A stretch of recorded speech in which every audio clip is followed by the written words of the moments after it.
Communicate. Listening and speaking skills. Coursebook. CD1. Unit 1. Vocabulary. Exercise 2. I suppose I'm a bit of a heavy. Some people say I'm quite fun-loving. I'm really into heavy metal music. Unit 1. Vocabulary. Exercise 4. My brother, he does okay at school. He's quite hard-working. He's always in his room studying. He's also really into basketball, which I can't stand. What else? Well, he's quite reserved. He's not an introvert, but he's not what I'd call outgoing. But you can rely on him. If he says he'll do something, then he does it. He's very dependable. Oh, one more thing. His room's a disaster. He doesn't lose stuff, but he's really, really messy. Unit 1. Vocabulary. Exercise 6. 1. My little sister's a complete nightmare. She's always coming in my room and getting me into trouble with our parents. 2. Sophie's my best friend. She's a really nice person and, someone you can trust. She's always there for me. 3. I like spending time with my gran, and she always has time for me. She doesn't get stressed like Mum and Dad. 4. If I have a problem, I normally talk to my dad's sister. She's younger than my parents, and she knows what it's like to be 17. 5. My dad, well, he doesn't like me wearing makeup, and he's always nagging me about my schoolwork and what time I have to be home at night. 6. I usually hang out with a group of other skaters. We all get on well and we always have a good time together. My best mate is Benny. He's a really funny guy. Unit 1. Speaking. Exercise 1. Dialogue 1. Peter, this is Claire. Claire studies at York with Danny. Hi, Claire. Nice to meet you. Hi, nice to meet you too. Sorry, I didn't catch your name. Peter. So, are you one of Danny's judo friends? No, I'm not really into sport. Claire and Danny are on the same course. What about you? How do you know Danny? Me? I'm his brother. Dialogue 2. Oh my goodness, everything about me in just 1 minute. Let me see. Well, my name's Rebecca. I'm in my first year at university. I'm a vegetarian. I'm really into healthy living. I do yoga. I can't stand smoking, but apart from that, I think I'm quite an understanding person. I'm a good listener. I'm at university. Oh, no, I told you that already. Oh dear. I'm not a very organised person. A bit messy. Phew, that was really difficult. Your turn. Dialogue 3. So, how do you know Charlie? Charlie? Oh, I've known him for ages. We met through a mutual friend. And? And what? I don't know. What does he do? What's he like? Has he got a girlfriend? Let's see. He works in computers. He's a nice guy, dependable, outgoing, and no, he hasn't. Do you want me to introduce you? Dialogue 4. So, who's this? Who? Susie, 17. Where? Here. She's on your friends list. Oh, she's just a girl from my class. She's quite a laugh. Funny photo. Yes, she doesn't really look like that in real life. Unit 1. Speaking. Exercise 2B. Peter, this is Claire. Claire studies at York with Danny. Hi, Claire. Nice to meet you. Hi, nice to meet you too. Sorry, I didn't catch your name. Peter. So, are you one of Danny's judo friends? No, I'm not really into sport. Claire and Danny are on the same course. What about you? How do you know Danny? Me? I'm his brother. Unit 1. Pronunciation. Exercise A. Mate. Skater. Unit 1. Pronunciation. Exercise C. Neighbor. Lazy. Play. Pain. Unit 1. Listening. Exercise 3. OK, Richard. Well, a lot of our older listeners are a bit unsure as to how to get started with social networking. Now, I myself am a bit of a technophobe. How easy is it to sign up with Facebook or MySpace or one of these sites? Well, it's really very easy. Let me talk you through it. OK then, let's give it a go. Well, the first thing you have to do is go to a website, for example, Facebook, then click on the register button. OK, that sounds easy enough. Right, and the next step is to create an account for yourself. You then need to choose a password, and you also need to confirm your email address. The website will probably ask you to set up a security question to remind you of your password in case you forget it. OK, then what? Once you've done the above, you can upload a photo of yourself and add some personal information to complete your profile. And what kind of things can I do once I have my account? Well, social networking's a great way to keep in touch with your current friends and get back in touch with people you used to know. A lot of people use it as an alternative to, say, writing emails or calling people. And of course it saves you saying the same thing over and over to different people. OK, anything else? Well, that's really up to you. Some people upload photos and videos and create photo albums. You can create groups and events or join a forum to share opinions about something you're interested in. And of course, you can use the chat room. Sort of instant messaging. Exactly. OK, well, there's certainly a lot of interesting possibilities there. Unit 1. Listening. Exercises 4 and 5. OK, so Richard and I are being joined here in the studio by Patrick Hammond, a child psychologist based here in London. Patrick, do you consider yourself to be up to date with things like social networking? Well, yes. On a personal level, I'm one of over 20 million active Facebook users. And as an adult, I don't see a problem with that. My concern is the effect on children using these sites, particularly after the results of a recent study. Right, that's the Ofcom study. So, Patrick, could you tell us something about that? Well, nearly half of 8 to 17-year-olds in Britain have an online profile today. Wow, as many as that.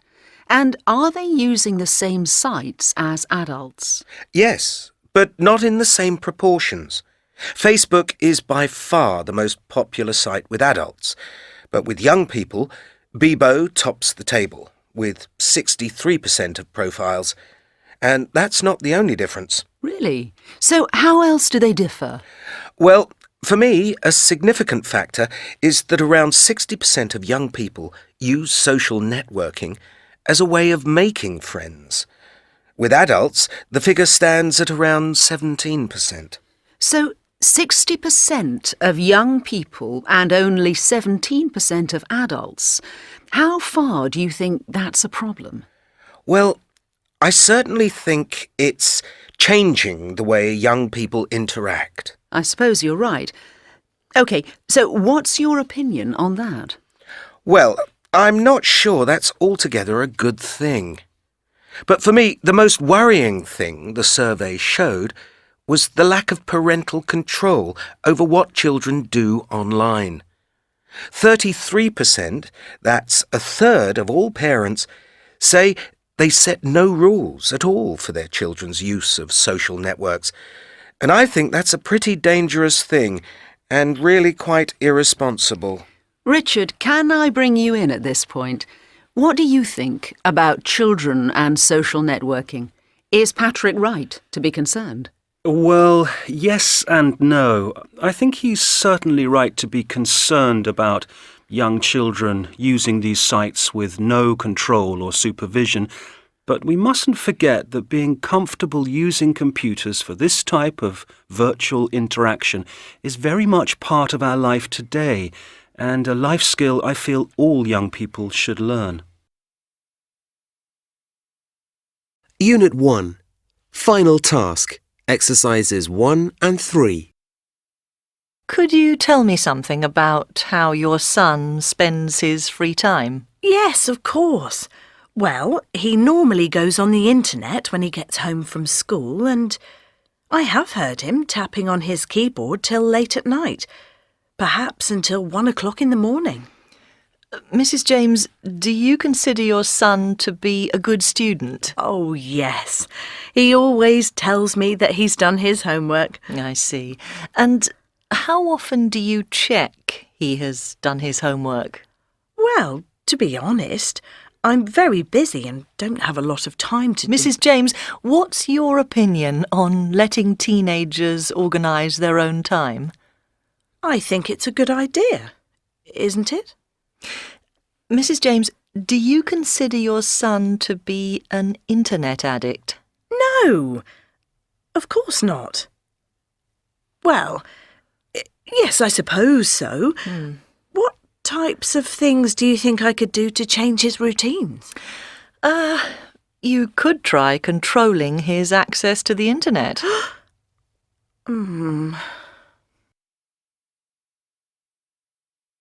Unit 1. Pronunciation. Exercise B. Is your partner a good student? Unit 1. Review. Exercise 6.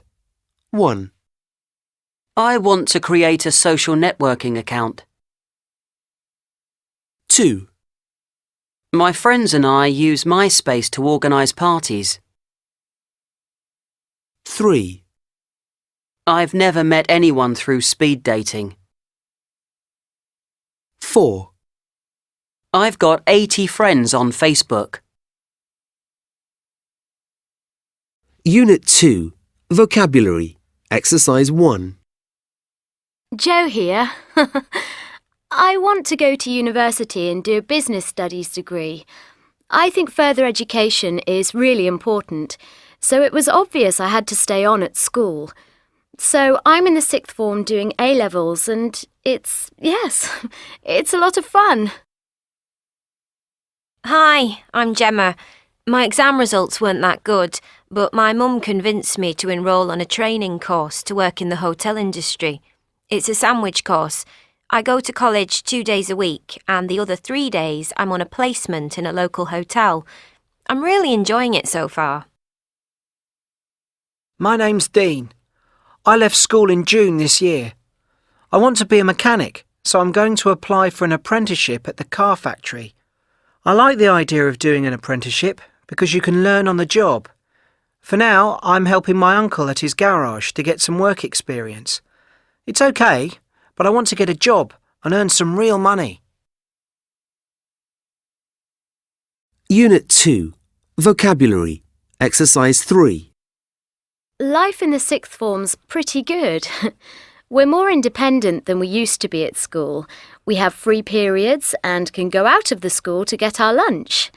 Some of the teachers are the same as when I was in secondary, but they treat us differently in 6th form. I like it. What's different about vocational training? Let me see.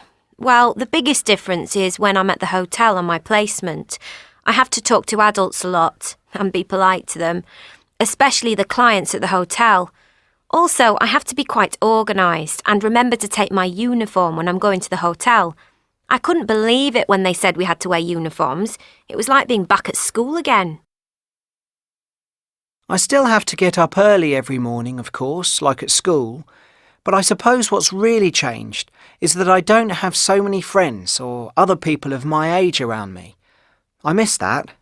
But there are some really good things too, like I can wear what I want, don't have to wear a uniform or anything, and I can have my lunch whenever I want. Unit 2. Speaking. Exercise 2. So, Rona, what subjects are you doing for Bacciarato? I think it's a bit different in our school. Oh, yeah? So, how does it work in your school then? Well, we have classes in both Spanish and English, but we really follow the British system. That's so strange. Your school is in Madrid, but you still follow the British system.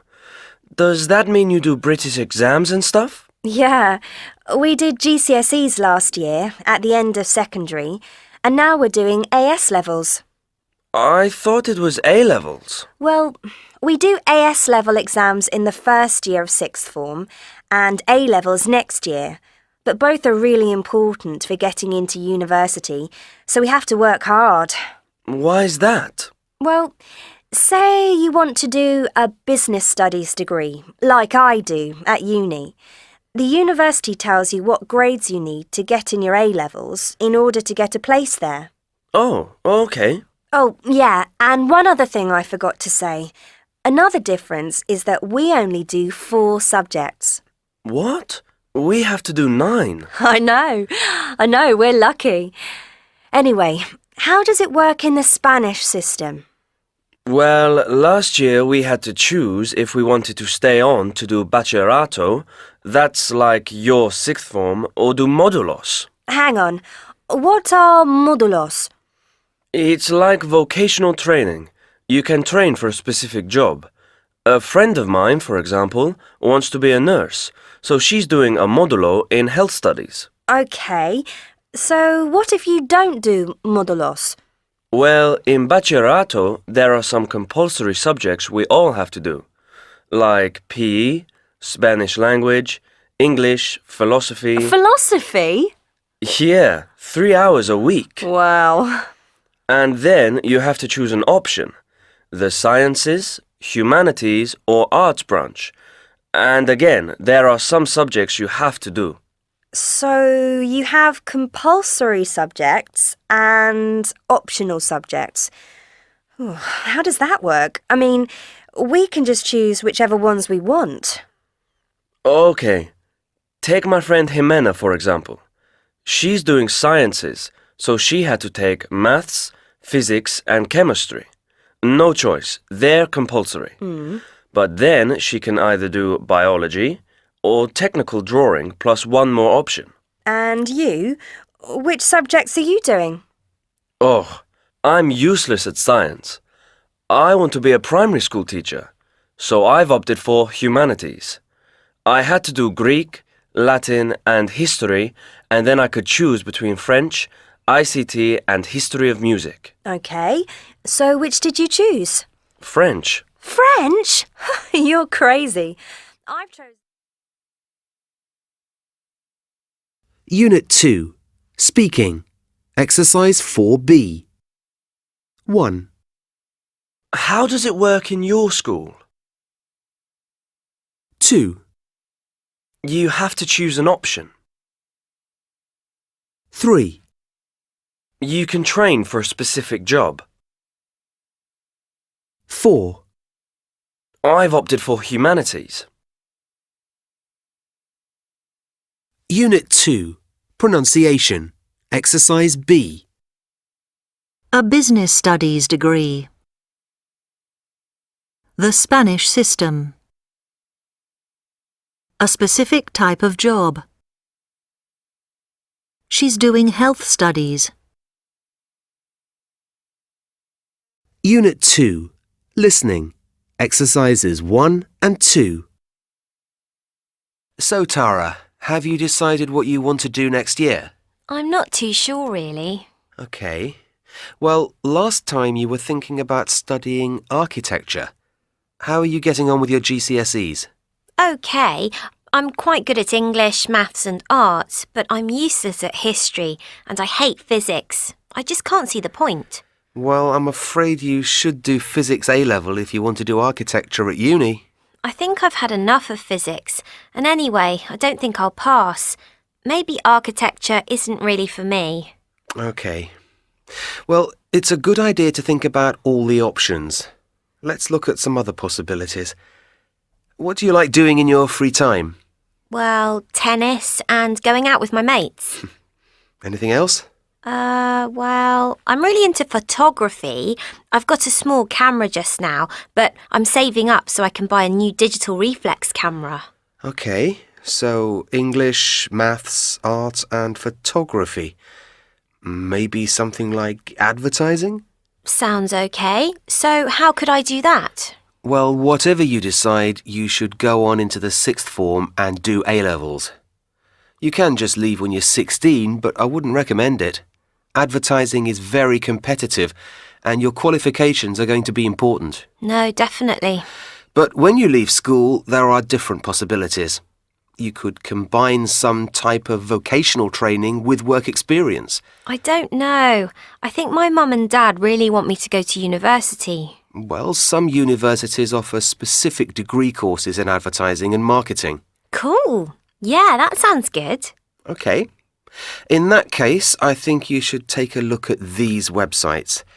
They give more information about the different courses on offer. OK, great.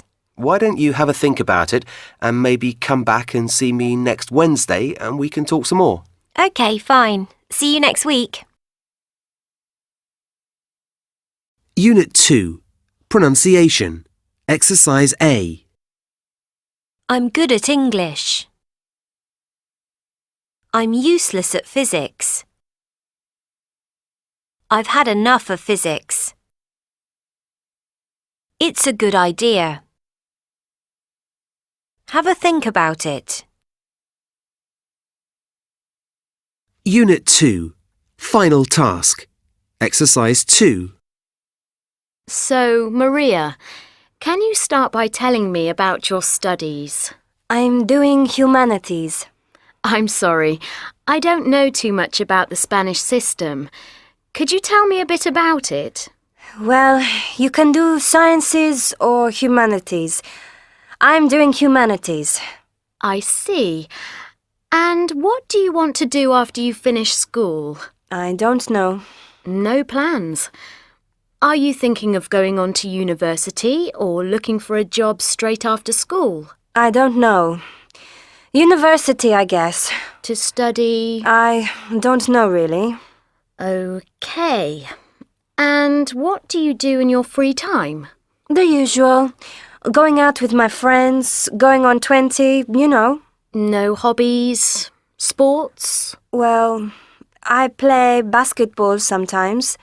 Basketball. Fantastic. Well, no.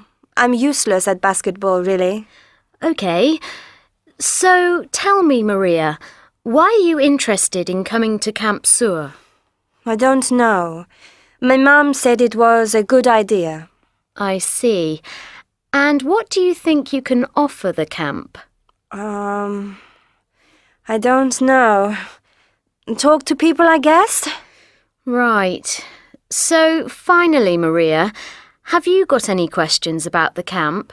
Yes. So, how much free time will I have? And, do we get paid? And is there Wi-Fi access? And what about the food? Will there be... Unit 2. Review. Exercise 3.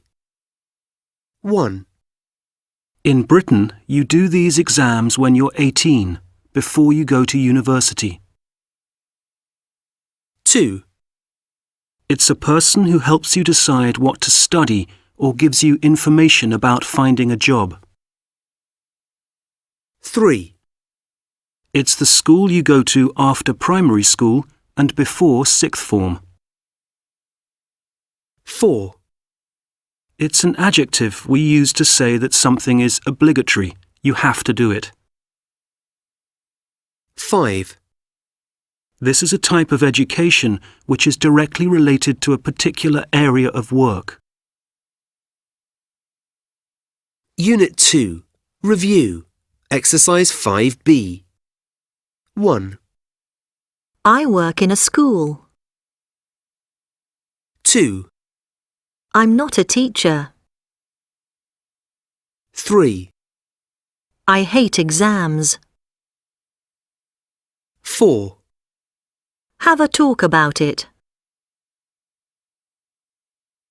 Unit 3, Vocabulary, Exercise 1. What did I do over the summer?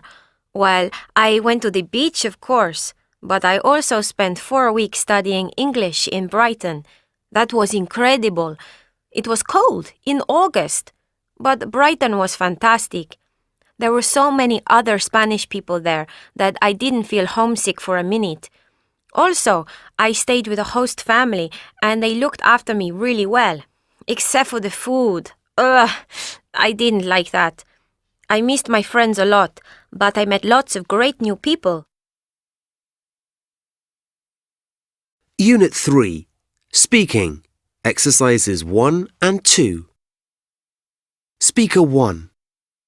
Hi, come in. Nice to meet you. Let me show you round. OK, so downstairs we have the living room and through here is the kitchen. You can have your breakfast here every day. I'll serve your evening meal at 7 p.m, but you get your own lunch, OK? This is my husband, Sean. Anything you need, you just let me know, OK? We want you to feel you're at home here. Now, your room is upstairs. There's no one else here at the moment, but your roommate is arriving later today. She's from Switzerland. You two share this bathroom and... Speaker 2. Good morning and welcome to Brighton Academy of English.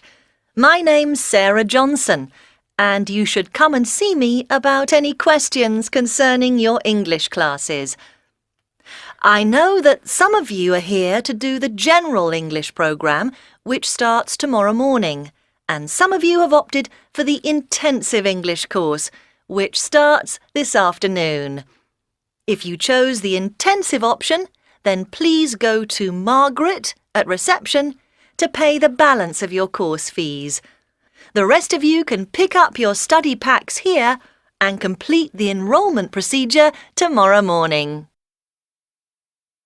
Speaker 3. Good morning. How are you, my dear? My name's Margaret and you are...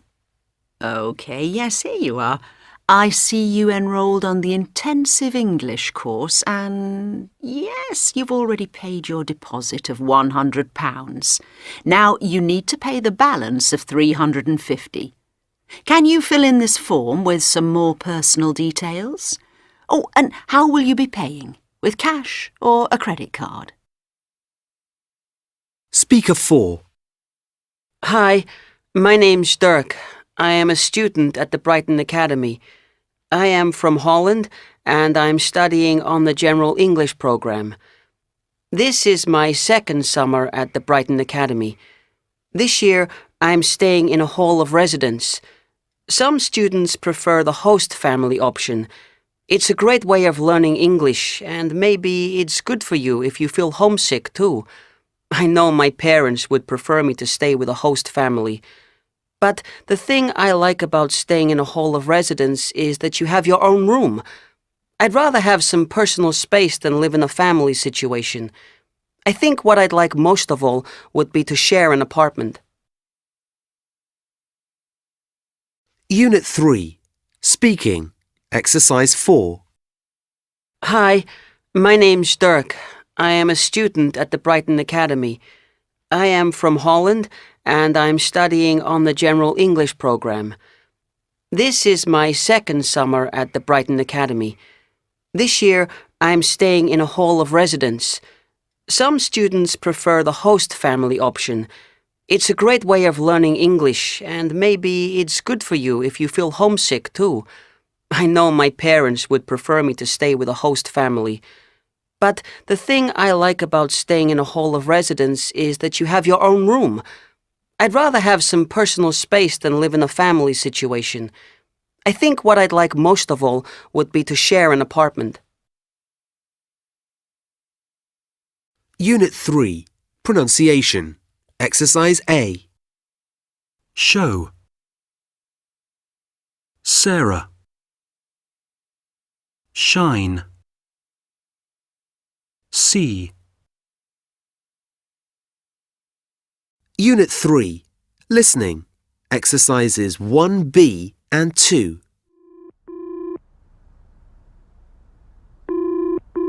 Good morning, Brighton Academy.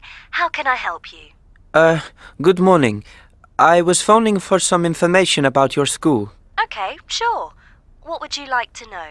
Well, first of all, can you tell me something about where the school is? Okay, sure. Well, we're located in the centre of Brighton, a short walk from the shops and the bus station. And can you tell me something about Brighton itself? Yes, of course. Well, it's a medium-sized town on the south coast of England.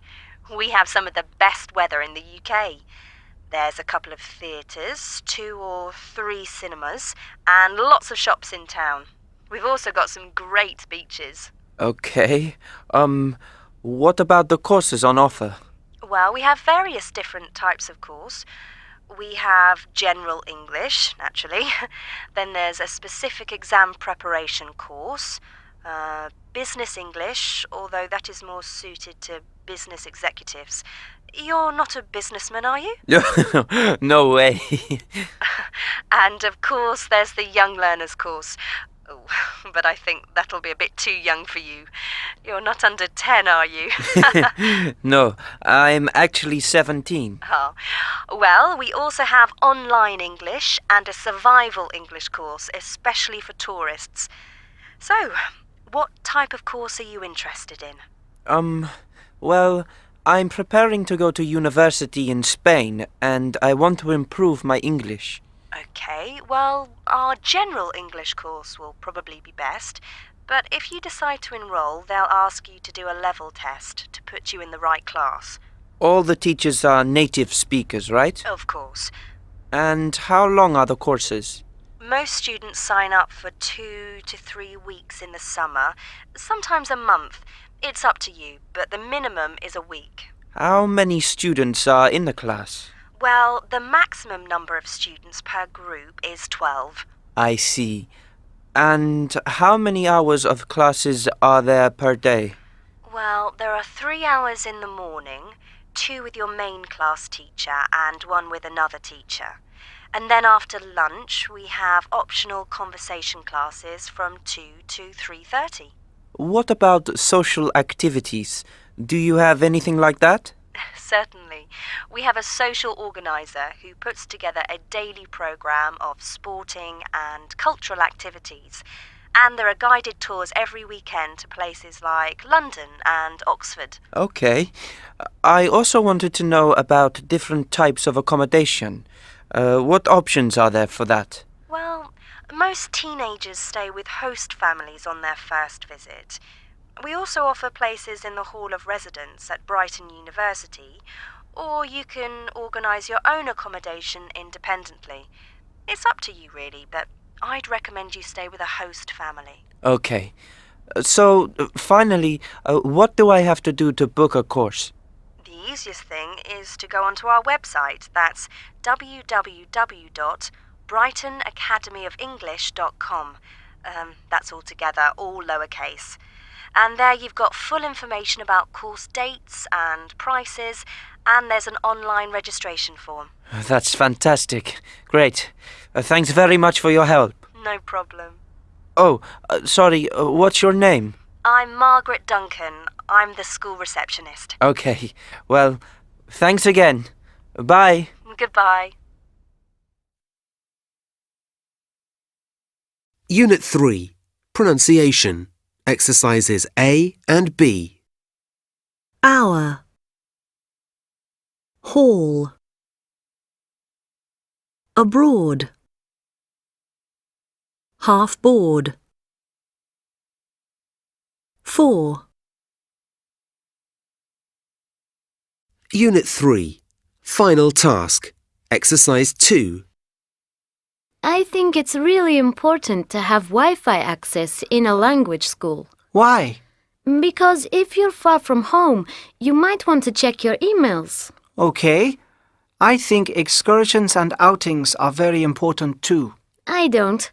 We're there to learn English, not go on outings. Besides, it's probably very expensive. Unit 3. Review. Exercise 1. Director of Studies. All-inclusive deposit. Enrollment fee. Business English. Full board.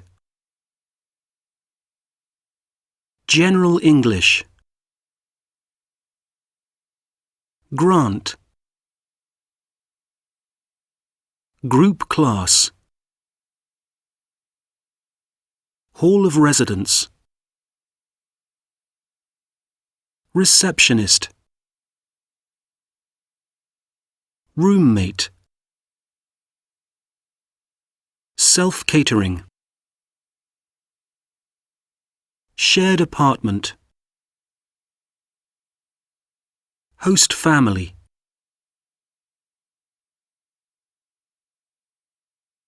Unit 3. Review. Exercise 3. Study. Fashion.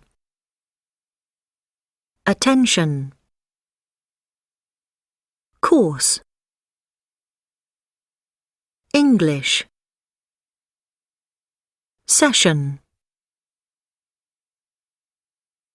Unit 3. Review. Exercise 5.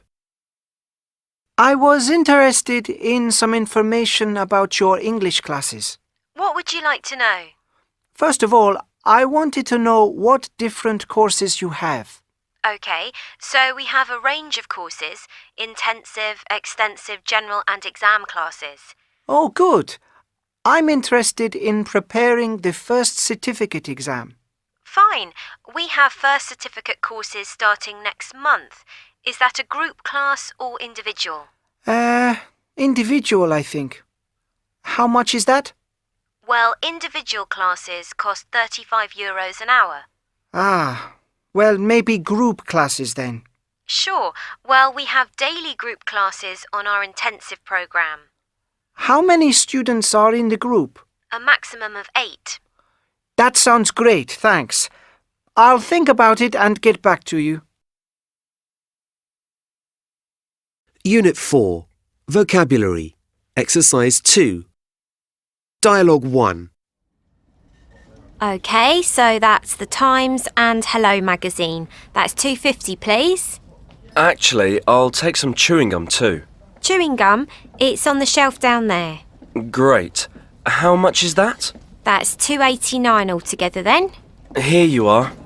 And 11 pence change. Thank you. Cheers. Dialogue 2. Do you have any cheap... Everything's cheap here, madam. Of course. Sorry. I'm looking for some washing up liquid. Sure, you'll find cleaning products in the next aisle. Dialogue 3. Hi, could you change this £5 note for me? I need a £1 coin for the shopping trolley. I'm sorry, we're not allowed to open the tills unless you buy something. It's for security. Well, I am going to buy something. I'm going to buy a lot, actually. I'm going to do my weekly shopping. I understand, but I'm afraid I can't open the till. I'm sorry. Dialogue 4. Hi. Oh, hi. Haven't seen you in ages. What are you doing here? Well, probably the same as you. Gonna go look for some bargains in there. Did you get anything? Yeah, I've just finished. I bought some Levi jeans, a Paul Smith bag, and these Timberland shoes. All for less than £100. I don't believe you. It's true. Look at the receipt. These jeans only cost me £20. I couldn't believe it was that cheap either. Wow, Levi's for £20. You wouldn't be able to buy them for that on the high street. Unit 4. Vocabulary. Exercise 3. 1, Chewing gum? It's on the shelf down there. 2, Sure, you'll find cleaning products in the next aisle. 3, Hi, could you change this £5 note for me? I need a pound coin for the shopping trolley. 4, It's true. Look at the receipt. These jeans only cost me £20. Unit 4, Speaking, Exercise 2. Excuse me, could you tell me where the cameras are? Cameras? They'll be in electrical appliances. Take that escalator over there. Hi, would you like any help? No, I'm just looking, thanks. Unit 4, Speaking, Exercise 3. Excuse me, could you tell me a bit about the difference between these two cameras? OK, well, they're pretty similar in price, but the Fuji's a little cheaper, which is good. It's also a bit lighter, so it's easier to carry. What else? What about the features? Let's see. Well, the screen on the Canon is 2.7 inches and the Fuji's a little bigger, which makes it easier to see what you're shooting. And what about resolution? I think they're both 10 megapixels. And what about the zoom? There's quite a difference there. The Canon is a compact camera, so it's only got a 4 times optical zoom, but the Fuji's a bit newer, so it gives you the latest 15 times zoom. Can I help you? Yeah, I'd like to take this one, please. OK. Is that cash or credit card? Cash. OK, that's £139, please. Thank you. Do you have our store card? No. OK, fine. Here's your change and your camera. The receipt's in the bag. The camera's got a maker's guarantee, but if there are any problems, just bring it back. But don't forget the receipt. Sure, thanks. Bye. Goodbye, and thanks again.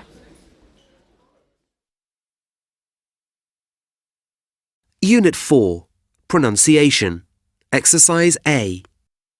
Could you tell me where the cameras are? Would you like any help? You should keep your receipt. Unit 4, Pronunciation, Exercise B. Book, cook, wood, food, good, put, but,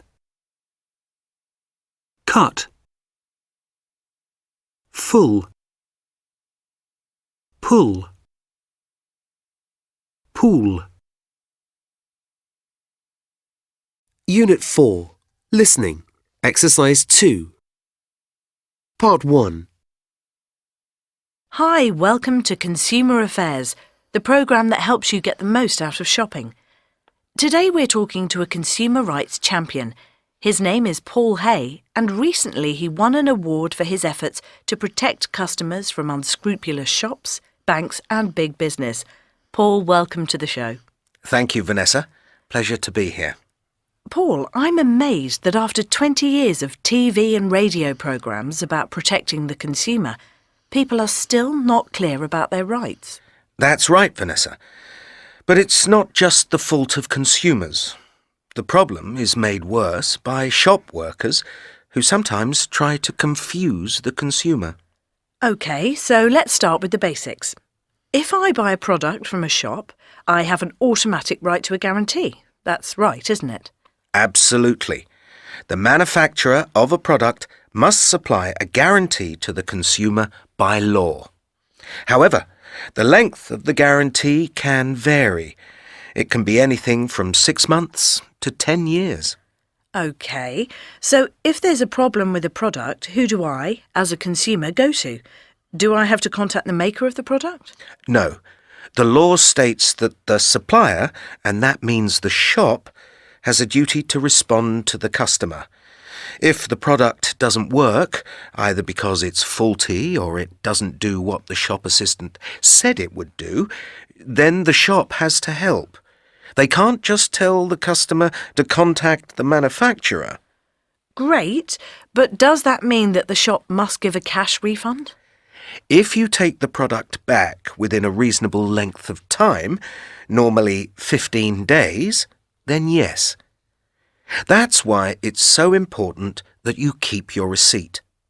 However, if you go back later than this, the shop may offer something else. They might offer to exchange the product for a new one, or they might offer a credit note. This depends on what the shop's policy is. OK. I hear that you've been doing some secret recordings in high street shops. What was that all about? We wanted to test the honesty of shop assistants. We bought some electrical products that people buy every day, cameras, mobile phones, etc. And then we went back to the shops less than 15 days later to see if they would give us our money back. In this example, I was an unsatisfied customer with a camera that didn't work properly. Really? The camera went wrong in just 2 weeks? 12 days, to be exact. Anyway, listen to the response I got from the shop assistant. Unit 4. Listening. Exercise 3. Part 2. Excuse me, I bought this camera a couple of weeks ago and it's not working properly. Oh dear, what seems to be the trouble? Well, there's a problem with the pictures. They look all right on the screen, but when I download them onto my computer, they're just black. That sounds like the memory card. I tried with a couple of memory cards and the same thing happened. I think it's the camera. OK, well, we can send it off to be repaired. It's under guarantee for 6 months. No, I don't really want to wait. Well, I could exchange it for another one. Actually, I'm really not too happy about this. I think I'd like my money back. I'm sure it's just a small problem. We can get it back to you in a week. No, really, I'd like a refund. Oh, I see. Well, if you've got the receipt, we can give you a credit note. Well, actually, I'd like a cash refund. I'm afraid you're only eligible for a cash refund if you bought the product in the last 15 days. Yes, I saw that. That's fine. Look, here on the receipt. I bought the camera on the 9th, and today's the 21st. So that's only 12 days. Right. Well, if you're sure. Yes, really. Thanks. OK. If you'd like to come over to the cash desk, I'll see what I can do for you. As you can hear, there are still a lot of shop workers who try to mislead customers. Yes, that's awful, Paul. Now, where can we get more information about what to do if this happens? Unit 4. Functional Language. Exercise 2. 1, Really? 2, Really? 3, Really? 4, Really? 5. Really? Unit 4. Pronunciation. Exercise A. Oh dear. What seems to be the trouble? Oh, I see. Well, if you've got the receipt, we can give you a credit note. Right. Well, if you're sure. Unit 4. Review. Exercise 3. Would. Full. Pool. Could. 2 schools. Unit 5. Prepare to describe a photo. Exercise 1. In the foreground, there are some people. In the background, there's some water and trees. I think I can see an island, or maybe it's a river. Unit 5. Prepare to describe a photo. Exercises 4 and 5. Photo A. OK, so the first picture. Well, it's a beach scene, but the thing that strikes me straight away is how horrible it looks. It's really, really overcrowded. There are loads of people. Most of the picture is taken up with this huge mass of holidaymakers. You can't really distinguish individuals, just bodies and sunshades. There are people on the beach and people paddling in the sea, but it doesn't look like many of them are actually swimming because there isn't room. It looks like a hot country. It could be somewhere on the Mediterranean or maybe somewhere like Brazil. In the background, there are some sort of buildings, hotels or something. I'm not sure what they are. I really wouldn't want to be there. It doesn't appeal to me at all. I like going to the beach, but there are far too many people here.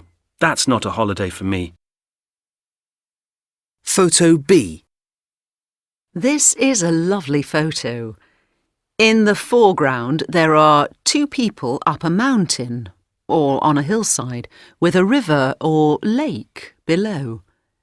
It looks sunny, and they seem to be enjoying a perfect day out. Below them, there are lots of pine trees, and in the background, there could be an island, or perhaps it's the other side of the river. Anyway, it looks like they're in Scandinavia, or possibly Canada or the USA. I suppose the people are walkers or travellers. It's very pretty. It looks like a really peaceful, unspoiled place. I'd love to be there. Unit 5. Prepare to give an opinion. Exercises 3 and 5. OK, well, I'm from London and maybe I'm a bit biased, but for me, it's the best city in the world. What makes it so great? There's so many things that it's difficult to know where to start. To start with, I think London is a very historic city. A lot of significant things happened here, and there are lots of great places to visit if you want to know more about London's past. Two places I'd really recommend are the Tower of London, where they used to imprison and then execute famous traitors, and Shakespeare's Globe Theatre, where there's a fascinating exhibit about life in the 16th century. But London's also a very modern city. It's been the home to many new trends and fashions in the 20th and 21st centuries. For example, there's some amazing modern architecture, as well as great clubs and venues if you want to listen to the latest sounds. Another reason I love London is that it's a very cosmopolitan city. The people who live in London come from all over the world, and some districts are strongly influenced by other cultures. You can also try food from many different countries. I also think London is a brilliant place for tourists. There are so many fantastic museums and famous places to visit, and of course the shopping's great. Go shopping in the department stores in Oxford Street, or visit the market at Camden Lock. Are there any negative points? Well, if you don't like the busy, fast-moving rhythm of a big city, then London may not be for you. And like any big city, there is quite a lot of congestion, street crime, and some places it's better not to go. But for me, there's no place like it. As the English author Samuel Johnson said, "When a man is tired of London, he is tired of life." And I simply have to agree. Unit 5. Prepare to do a project. Exercise 1. Speaker 1. We chose Dublin because the flights were quite cheap. We didn't really care where we went so long as we could have a laugh. Just us girls dancing and having a good time together. Speaker 2. Me and my husband like completely different things. We chose Milan because we thought there would be things for both of us. Shopping for me and, well, he likes history. Ooh. Speaker 3. It had to be London. We're all really into sport.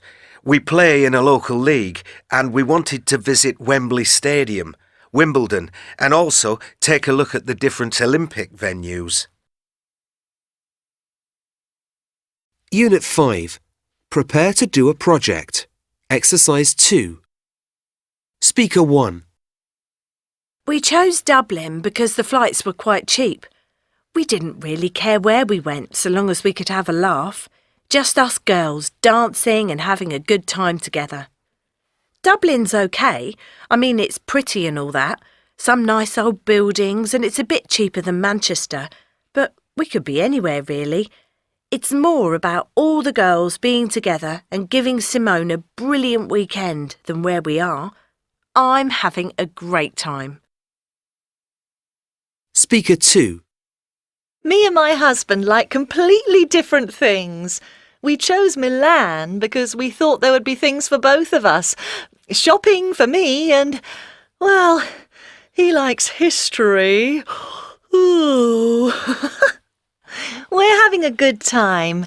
There's a lot of museums and galleries for Phil to visit and plenty of shops to keep me busy. We go our separate ways in the day and then meet together for dinner and tell each other about what we've been doing. It's perfect! Speaker 3. It had to be London. We're all really into sport. We play in a local league and we wanted to visit Wembley Stadium, Wimbledon, and also take a look at the different Olympic venues. It's okay. The thing is, London's really expensive, especially the underground, and things are so far apart. It took us nearly 2 hours to get from Wembley to Wimbledon, so we didn't have time to do the Olympic stuff. It's been all right, but I'm a little disappointed, to be honest. Unit 5. Prepare to do a project. Exercise 4. Visit galleries and museums. Visit an internationally famous sporting venue. Visit a big department store. Buy some sporting souvenirs. Find a bargain in a street market. Take a tour on a sightseeing bus. Go and see the home team play a match. Buy souvenirs in the centre of town. Go shopping for posters and postcards.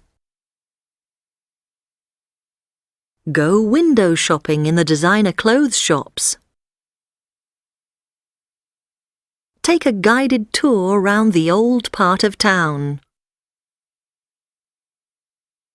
Drop into a sports museum.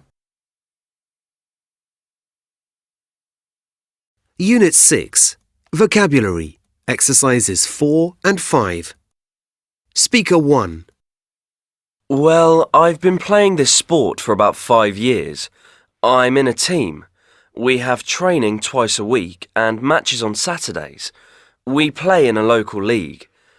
I think it's a good sport for coordination, but you'll never get rich doing it. There are no millionaires like there are in football or basketball. Speaker 2. I go to a class in a gym near my house. I used to do dance classes, you know, ballet, flamenco, that sort of thing. But I got bored. I wanted something that combines music with a workout, so I took this up instead. I like the teacher. She chooses some really cool songs, and we have to copy her moves to the rhythm of the music. It can be really hard sometimes. Speaker 3. I like this sport because I can do it whenever I have time, and you don't need classes or special equipment. I just put some music on and head for the park, or just go on the streets round the old part of Madrid. I normally do about 8 to 10 kilometres. I might do a half marathon next year. Speaker 4. I used to be quite unhealthy and a bit unfit, so I went and signed up at my local gym. I can go when I want. It's not a class or anything. I don't have a teacher, but there is someone there you can ask if you need help. I don't have enormous muscles, but I have completely changed my body shape. Speaker 5. I usually play with some friends at the local pub. It's not too serious. I like it because you have a game, then have a few drinks and a chat, then another game, so it's quite social. Unit 6. Speaking. Exercise 2. Today, the British government published information about how active young people are today. This information was eagerly awaited and contained one or two surprises. Predictably, the most popular physical activity for men is an outdoor one, football, while for women it's working out in a gym. The same activity for men is down in third place, behind the second-placed snooker and pool. Surprisingly, snooker and pool is also among the top 5 activities for women, but comes below swimming, which was the second most popular female activity, and aerobics, which came in third place. The last of the top 5 activities for women was running. Unit 6. Speaking. Exercise 4. The sport I'm going to talk about is capoeira. I took it up about a year ago. It's from Brazil, and it's a kind of mix of martial arts and dance. It's difficult to remember exactly why I wanted to do this, but I suppose it was because I had done a lot of judo when I was in primary school and I'd enjoyed it. So I was quite good at martial arts, but then I got into a different group of friends once I started secondary school and kind of lost interest in judo. In secondary school I got quite into dance and stuff and was looking for something else to take up. I suppose my main reason for taking part in sports and things is for social reasons. So anyway, I heard about capoeira classes from a friend. She said it was really easy and she managed to pick it up really quickly, so it sounded quite good. She was going to a class at a gym near where we live, so I went along and signed up. Well, I don't know if it was me or my lack of coordination or what, but I was a complete disaster. I mean, embarrassing. Anyway, I decided to stick at it, and after a couple of months, my friend said I was getting better. I'm glad she did, because I was just about to give up. Now I really enjoy it. I suppose what I like about it is that you get a good workout and meet a lot of people through capoeira. Unit 6. Pronunciation. Exercise A. Practices. Kicks. Teams. Unit 6. Listening. Exercises 1 and 2. Dialogue 1.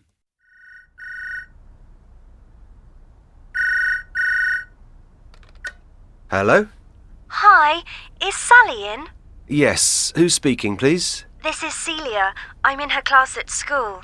One moment, please. Here she is. It's for you. Hello? Hi, Sals. Oh, hi. Listen, I was wondering if you fancied going to the cinema tonight. Maybe. What's on? Well, there's the new Sandra Bullock film. Oh, no. It's going to be some horrible romantic comedy. No thanks. Is there anything else on? Let's see. There's some action film with that guy from Lost. Nah, don't really fancy that. Oh, go on. You need to enjoy yourself too. Well, I'll see. I'll give you a call later on to see if I can make it. Okay. But try. Yes, I'll see what I can do. Talk later. Okay. Bye then. Dialogue 2.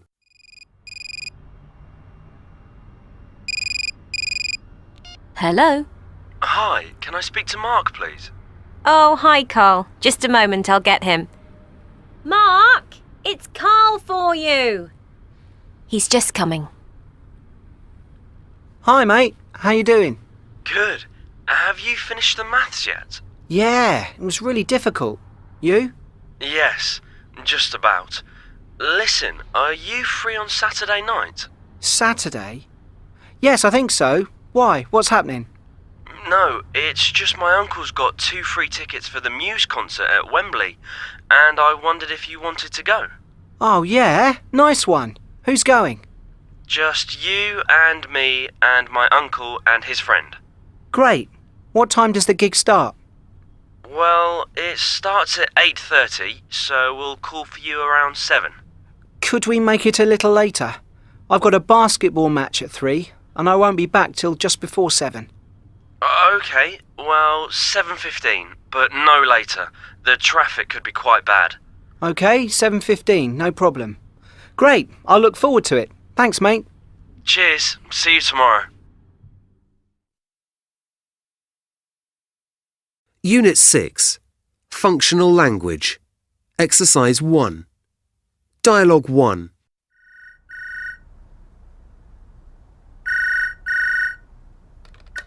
Hello? Hi, is Sally in? Yes, who's speaking, please? This is Celia. I'm in her class at school. One moment, please. Here she is. Dialogue 2.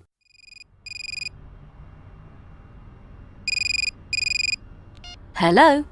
Hi, can I speak to Mark, please? Oh, hi, Carl. Just a moment, I'll get him. Mark, it's Carl for you. He's just coming. Unit 6. Pronunciation.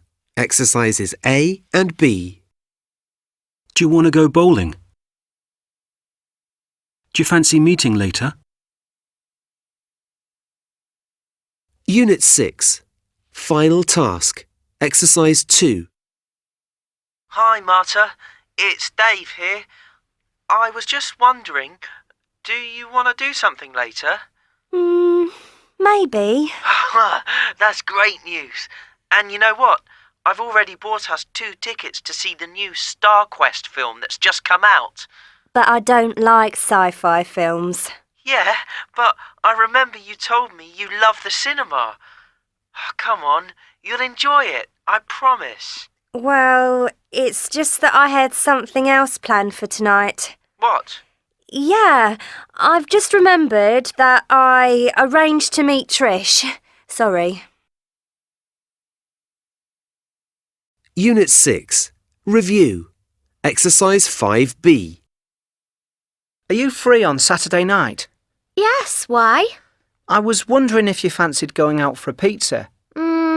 I don't really fancy pizza. What about a Chinese? Oh, yeah, that's a good idea. Is 8 o'clock okay? Could we make it a little later? 8:30? Great, I'll call for you then. Unit 7. Speaking.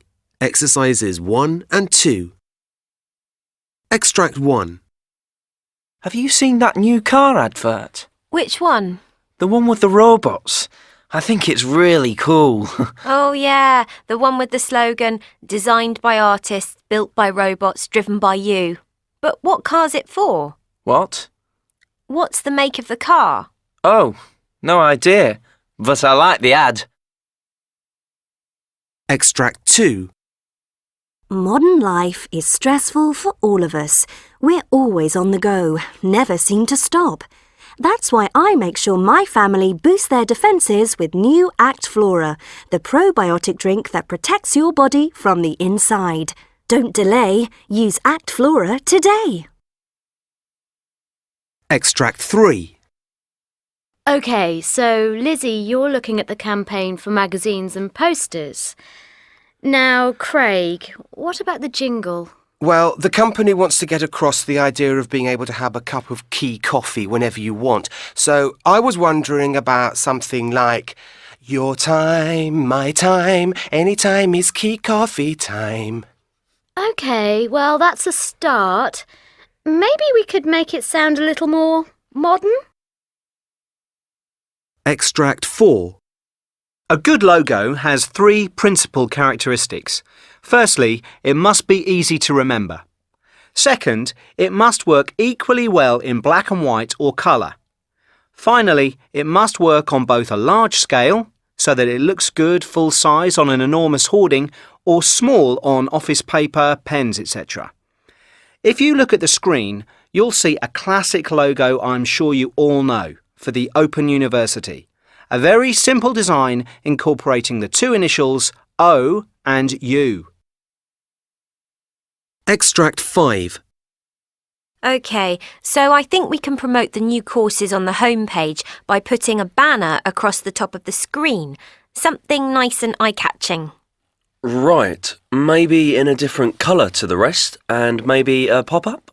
Yeah, OK, with a link to the page with course information. Unit 7. Pronunciation. Exercise A. Zone.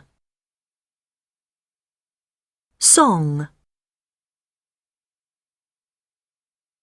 Unit 7. Pronunciation. Exercise C. Radio. Slogan. Logo. Login. Pop-up. Poster. Unit 7. Listening. Exercise 3. One of the most controversial innovations in American advertising in recent years was the introduction of advertising campaigns in U.S. schools.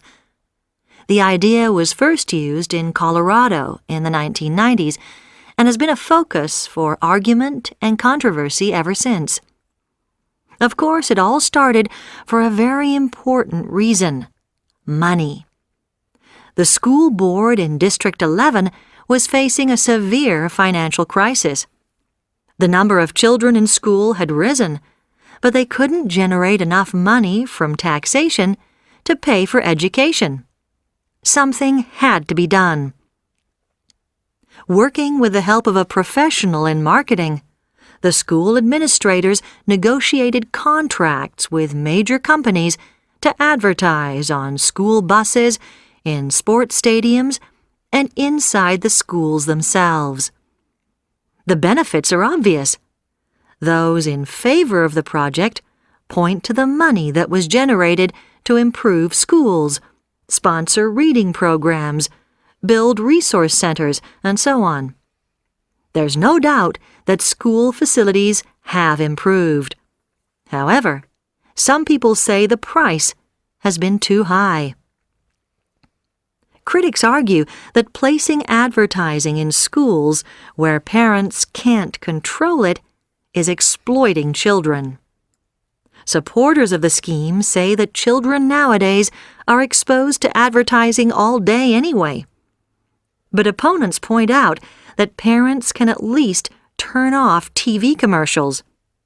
In school, there is no off button, and children are obliged to attend school and then forced to look at advertisements as a means of paying for their free education. But a more major area of concern is the type of products being advertised. The vast majority of school sponsors are producers of hamburgers, pizzas, and fizzy drinks.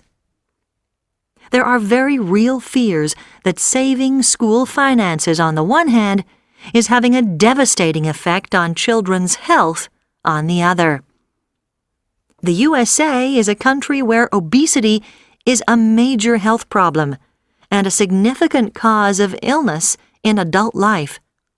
Is it right to increase the influence of fast food producers by letting them play a major part in school life? Many people feel it is not. Unit 7. Functional Language. Exercise 2. One of the most subtle forms of advertising is product placement in films. This is where filmmakers include close-ups of a sponsor's products in the films they make. Supporters of product placement argue that in our normal life we are surrounded by commercial products, so there shouldn't be any problem with seeing these on the big screen. The benefits are obvious. Product placement helps pay for the costs of making a film. However, critics argue that this is an insidious kind of advertising that we cannot choose to ignore. Do you go to the cinema to be treated like a consumer? I certainly do not. Unit 7. Functional Language. Exercise 4. People have argued about banning advertising of violent toys on television for some time. Critics of this proposal argue that parents are the decisive factor in their children's behaviour and that toy companies should be able to sell their products in the same way that other companies do. However, supporters of the ban point out that violent crime is on the increase in most countries and that children should be protected from the adult world. Some countries, such as Greece and Venezuela, have already banned commercials for violent toys directed at children. But is this just a new form of censorship? Should children not be free to watch whatever they want? Most of us would agree that they should not. Unit 7. Pronunciation. Exercise B. One of the most subtle forms of modern advertising is product placement in films. Unit 7. Final task. Exercise 2. Using shocking images on hoardings and posters has been one of the most controversial innovations in advertising in recent years. Personally, I don't like the image. I think it's very dark and it doesn't get my attention.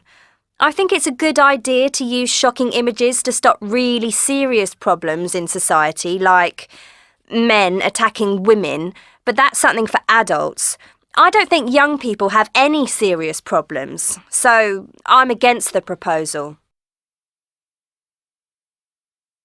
Unit 7. Review. Exercise 3. Definition 1. This is normally a phrase that advertisers use repeatedly so that people associate it with a product. It's the real thing, or I'm loving it, are two famous examples. Definition 2. People sometimes give you this type of advertising in the street or at the entrance to the metro. Definition 3. We use this verb to describe the start of an advertising campaign. Definition 4. This is a short song or piece of music that accompanies an advert. Definition 5. This is a person who buys or uses a product.